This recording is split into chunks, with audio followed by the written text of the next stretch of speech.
Hello everybody, welcome back to Life on the Road. Well, I just thought I'd come on and tell you a story really. I'm full of stories, if no tells. You remember last time I was talking about a cursed piano. Well, at that time I actually left Leeds and rented the shop out and moved to a village in Lincolnshire with outbuildings, and that's what I wanted to do. I wanted to rebuild pianos, like they do with classic cars. That's what I wanted to do, and I wanted to live in a village. I wanted to get out of the city and rebuild pianos.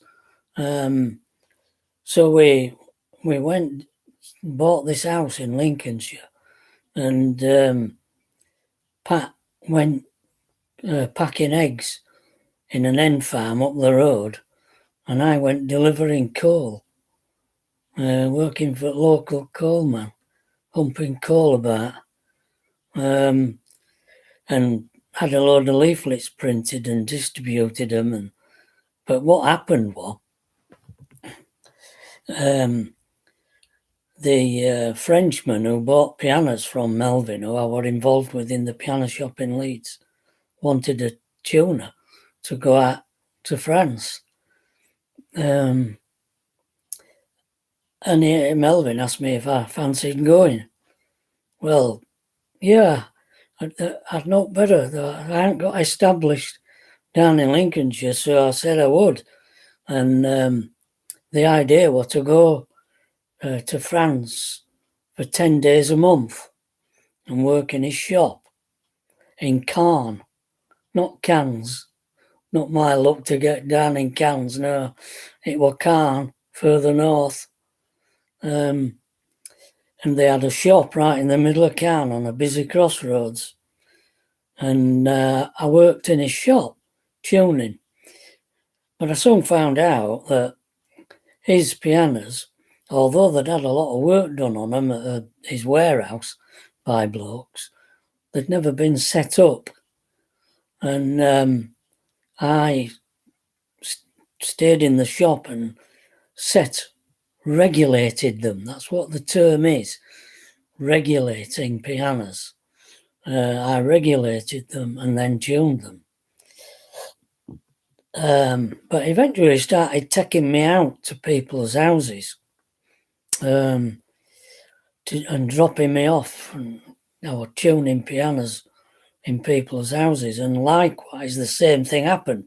All the pianos that he'd sold previously, they're not being set up right. So I used to spend most of the day there setting them up and tuning them.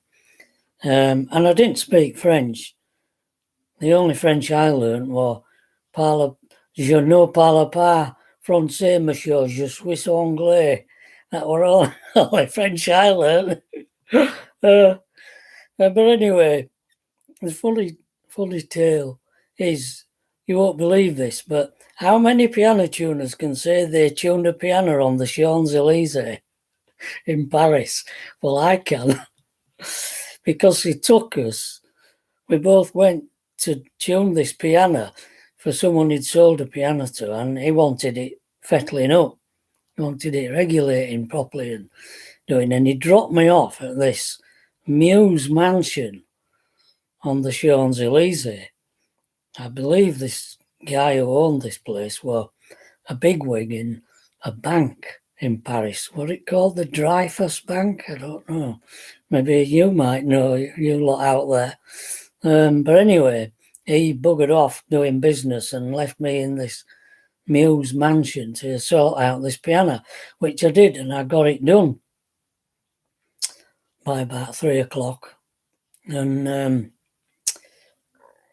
well, there were the au pair, whoever it was, were in there ironing, and I tried to tell her that I was going for a walk. I thought, I'll have a look at this famous Champs-Elysee. Doing a recording. All right. Football's on at 15:15. Okay, thank you. It's my daughter. So, I walked up the Champs-Elysee and thought, well, what's this place like? You hear all these songs and things about Paris. Paris in the springtime. Well, to be honest, I walked up the Champs-Elysee and I thought it was like Domestic Street in Holbeck in Leeds. I didn't think no to it, except all the trees were square. I've never seen trees cut into cubes before.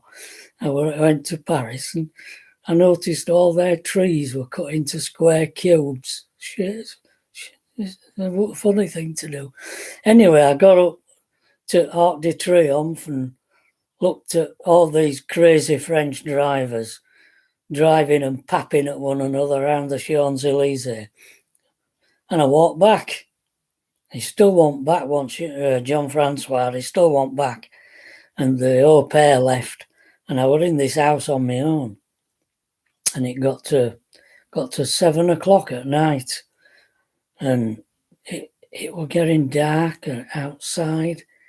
And suddenly I heard this noise. And all these Art Nouveau railings started coming across the windows and the doors. It must have been triggered automatically. And I thought, what the? Well, I saw myself in a mirror in this place, and I just said to myself, what are you doing here, Trevor? And, I made my mind up that night. I won't going back. I'd had enough of France. So that's my story about tuning pianos on the Champs-Elysee. Okay, bye.